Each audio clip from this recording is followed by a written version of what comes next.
we talked about our life journey over those past 16 years. And one of the themes we highlighted was manifestation and the role it has played in our lives. So, Bridge, I just want you to share with the people how we are defining manifestation. Yes. So we are saying a thing and it is happening. And it is not that simple. but that is it in a nutshell. You say a thing. A paid off card? Like, I can't get it. I can't just wake up. I will have a Benz. Benz. A red one, specific. Oh, yes. Specificity is very key. Specificity, intention, direction, right? So like future. Specificity, direction, intention, and also repetition. The name of the game is I say it, I say it, I say it, I say it, I say it, it's in my lap. Ooh. And then I'm grateful, obviously. So that's how we're thinking about manifestation. You know, owning a thing, calling it into existence before you can see it, touch it, feel it, taste it, and then it is there and you good money. There are some caveats to that. There are many. A lot of asterisks. What actually ends up on the plate, but we'll talk about that in a little bit. So when we think about the roots of manifestation, right? You know, we've said we wanted so much over these past couple years. We referenced being on Jacksonville Beach and just sitting, playing in the sand. We're grown women putting sand on burying ourselves. Yes. And I'm following Bridget. You know, I respect these 17 days of life she has over me. And I'm just like, if this girl is she looks so. We were exfoliating. This was self-care. Told me we were exfoliating with the earth. And I was like, if this is not some Erykah Badu shit that I had, but I was like, she looks soft. I'm going to listen to what she says about what we're doing with our legs. But while we were burying ourselves in the sand on Jacksonville Beach, we talked about a lot of things we wanted to manifest, not even necessarily by 30, but that we just wanted to start to accomplish in our 20s. It just felt like a good time to start saying, this is what I want my legacy to start with. Not how I want it to end, but I at least want to be somewhere where I'm proud of, you know, I'm proud of the journey, either career-wise or relationship-wise. Mm-hmm. Yeah. So when we think about those two things specifically, those two buckets, relationship-wise and career-wise, this is I'll let you take which manifestation? Oh God. I think at the time I was more centered around career and what that could mean for, you know, a Bridget who isn't necessarily tied to New York City.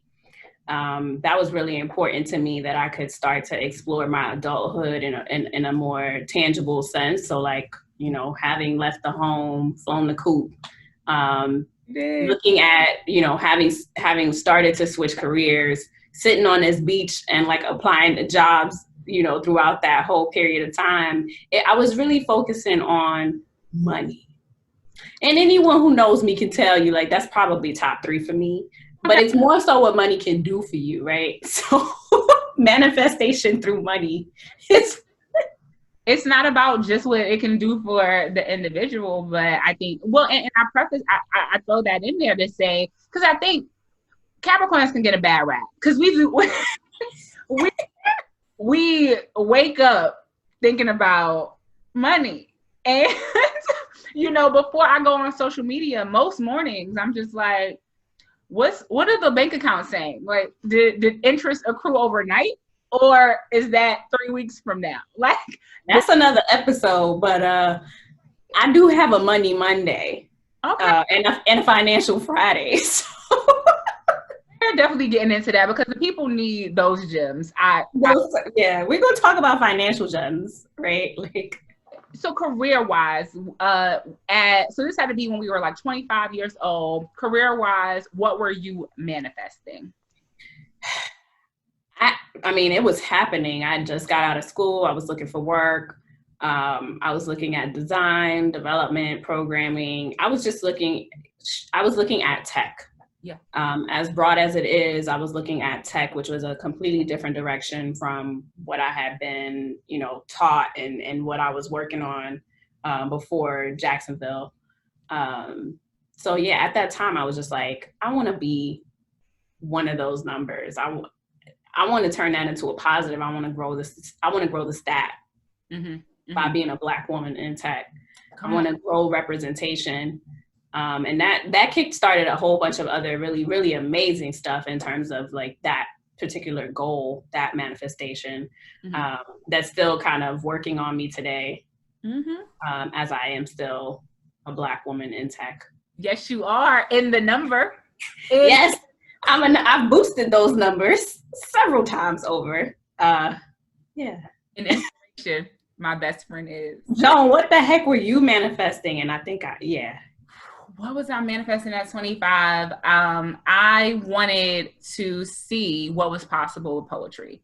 I had only known it to be a hobby, and I went into it thinking it was always going to be a side thing. I had just gotten paid for my first ever poetry gig that year.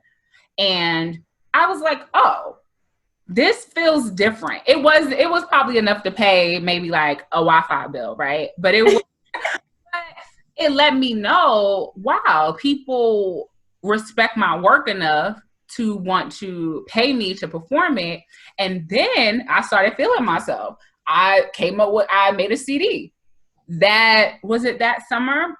No, it was the summer before you came. But yeah, at 25, I came out with the CD. So it was 20. We were on the beach at 26, y'all. Forget the timeline. But I bring up 25 because at 25 is when I first had the courage to record a CD of my work. I had been performing for, like almost a decade. But I was in a community where that was a thing. People had product. It was very different from New York, where it was like buy my mixtape. In the South, it was like, no, I'm a spoken word poet, and I did this T-shirt with a quote on it from my poem, or I have this piece of work I can give you that's going to capture everything I'm performing on stage, or my written work. So I put the CD out. That was a good year, and then I was like, okay. Something in me just kept saying there's more, but it's because I started going to these poetry slams outside the city. So my first ever regional poetry slam was Southern Fried, and Southern Fried was in Greensboro, North Carolina. I remember going up there, it was a road trip. Jacksonville had our little team, and I was like, wait, you mean there are amazing poets who work full-time jobs, who are grown, who have children, but who drop everything for a weekend. And actually, Southern Fried is about a week. They drop everything for about a week, go to this city. It felt like a family reunion. And I don't have a big family, so I love to just see Black people come together for fellowship and fun. And we're doing poems. You know what I mean? I was like, this is something very new to me. So that let me know there was something bigger than what I had known poetry to be. So my goal then was, how do I manifest a life where poetry exists outside of the hobby realm? I wasn't yet saying, can poetry be full time? I was just saying, how do I make it not just a hobby? Because you forget about hobbies. Because hobbies are different from addictions. Let's be clear. Nico, yeah. Yeah, a hobby is just like, I know how to yarn. What is it? Crochet, knit. It is a hobby, right? But I have not purchased yarn in years. I have not purchased the needle in years, but I still know how to do it. And if I got some tomorrow, I'd be over here, crocheting something. I'm always convincing myself I'm crocheting a quilt, but it never makes it that far. Anyway, that's when I would say it started for me with poetry in career wise. So then we talked about relationship, and not necessarily that it had to be in that season. What is something you have manifested in relationships, or that you've manifested for your relationships, of all kinds, over the past, couple years or so? Oh my goodness.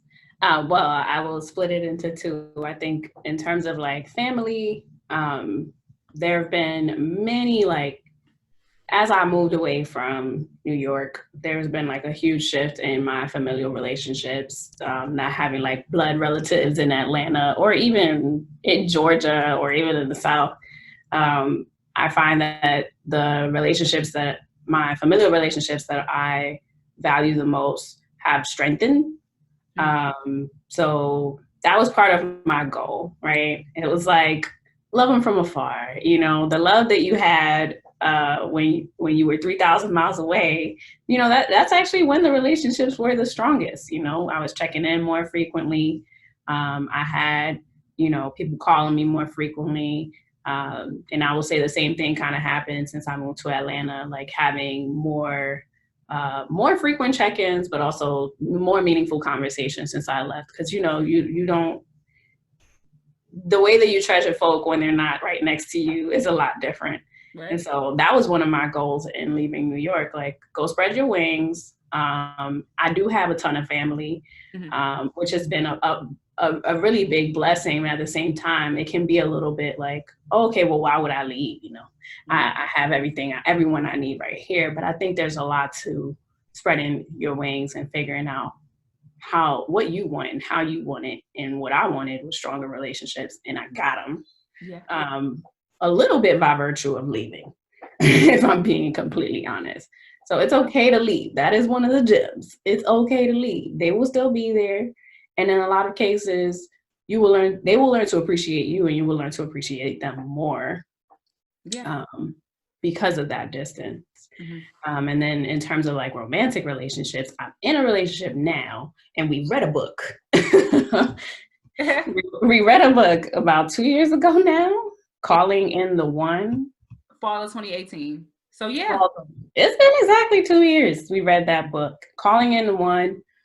Look it up. It's, it's homework. There's actual work that needs to be done in that book to call in your one, and it really looks different for everyone. I didn't think my one was gonna show up anytime soon. My one. He was there when she was in the book, but that's another topic for another day, because you're not gonna play my okay, no, I'm just okay. No, yeah, so the one was in my lap. Right, like physically in my face. I didn't have to call the one, I had to acknowledge the one. Oh word. Another gem. Don't be dumb. Are you dumb? Are you moments. So yeah, sometimes you manifest the thing, it's already there. You just have to change how you see. You have to change your perspective around the thing. So that's kind of what that was. Yeah. And that's, there are a lot of gems there, but more episodes to come. Dawn, what will you say more about yours? Relationship wise, so I would say, as an only child, I've always told the line of, I'm good, I got this by myself, I don't need anybody, I'm not going to ask anybody for anything, because I only have me. Like, if people want to come through for me, they'll offer, but I'm not going to ask for a thing. And what that also meant was, when I was feeling lonely or alone, I was not asking people for what I needed in a friendship. I wasn't asking for time. I was taking what was available, right? Because all I had known was, you have to be your own best friend. You have to be the one who's taking care of you through all these like phases. I mean, fortunately, I have you as my best friend, but you know what I mean? I think, like I said, so that's me towing the line of, I got this, it's just me. And on the other side of the line is, I have a best friend with all these siblings who consider me a sibling, right? I have people who the Aquarius in me attracts like all these people who in some seasons are friends and in some seasons are just there to, you know, be in relationship, whether it's at work, whether it's through poetry or, you know, just out socially, right? So towing that line of I don't need anybody versus like everybody, give me all the it's a hard, you know, it's a lot to process for somebody like me. But I want to say what I manifested was significant relationships.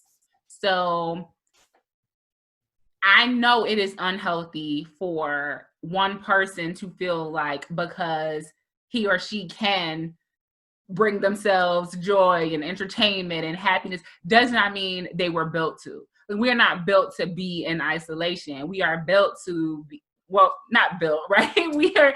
We're not here to be in isolation. And it was for me about attracting the right people and discerning the different, you know, the right from the wrong. Because we're going to be learning right from wrong until the end, you know? Yeah. But I needed to learn the right and wrong people for me for those particular seasons. There were friends I had in college who were everything I needed in college. And now those needs no longer exist. But I be honest with myself about what that looked like as an adult. So as an adult, I was manifesting strong relationships, but I had to change how I was defining relationships because I had strong relationships in college. These were my like, listen, we held each other down because we're in Hanover, New Hampshire, right? But then I leave Hanover, New Hampshire, and I'm in Jacksonville. I'm in a whole new city by myself. The relationships I formed there can't look like the relationships I had in college because now I'm an adult and now everybody around, I mean, in college you're an adult, but it's different. Your friendships were orchestrated for you. You know, if you wanted to sing, you had 5 a cappella groups that could be your new friend group. You know, if you wanted to dance, there were different dance troupes that were your new friend group. When you are in the real world, nobody's your friend to help you pay these bills. You know what I mean? It's not nice. Cast, Allstate, those are not your friends. They're calling to collect money. Like the customer service is not there to meet any needs other than theirs. So that's what I would say. Discerning between what significant means in those different seasons. So I manifested them, and where I am right now is I have a stronger relationship with you than our relationship gets stronger, or like it just keeps getting stronger with time. So that's been a blessing. But then also the expectations I've had of people in relationships have changed. Even when it comes to family, you know, the expectations I had of my father 5 years ago are very different than the expectations I have of him now. Because over time, you realize that everyone's human. Everybody's going through life that you cannot see, right? Like my dad he's been on this earth for 66 years. I can't tell you what he's done for 64 of them. You know, like, I mean, every day of the 6, I can tell you what he's done when he's been with me. I can't tell you what he's done, you know, and he's just an example because he's my father, but it just made me realize that when I do go into these relationships, I have to be open to the fact that expectations of those relationships may change, and you just got to be open to it. Got to be open to letting people, you know, stay in the past or come with you in the future. Yeah, and accept that they're the people who you keep with you are just figuring it out. Like we're all just figuring it out. We're all just figuring it out. So what role would you say our parents have played in some of the things we've manifested? Yeah. So in the vein of figuring it out, more recently, I have, I'm gonna tell people, my mom moved in. My mom moved in, and she's in a stage, much like, you know, what Joan's describing, where she's figuring it out. Now that, you know, my siblings and I were all adults, and, you know, we've kind of put down, some of us are putting down roots in different places. We're, you know, switching jobs, looking at, you know, post-grad life. My parents are saying to themselves, what do I want? My dad's been moving at light speed with that question. My mom, however, you know, Papa DePay. Daddy DePay done had plans. You know, he know what he would do if he never had kids. We know the stories. But my mom is now figuring it out. And I one of the things that I manifested was this home, you know, this home that I'm in, that I've been very fortunate to be able to afford. And it's been about almost 3 years. And something I said to myself maybe around year one was like, you know, it'd be really cool if my mom came to live with me.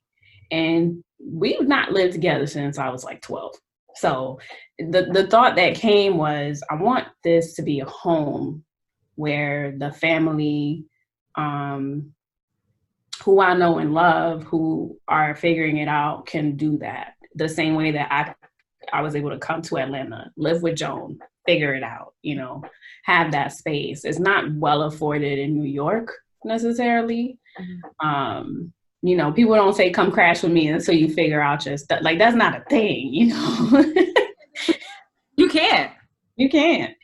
So I was like, you know, I feel like maybe I should move my mom in, see if she could, you know, do a little bit of her own manifesting. And flash forward, and my mom's here. She's here as of not too long ago. And so I now get to see my thing manifest, which is her manifesting. And there's so many levels to that, right? But sometimes it's not about you. So in this, it's about giving my mom her flowers while she's here. Y'all know the phrase, give them their flowers while they're here.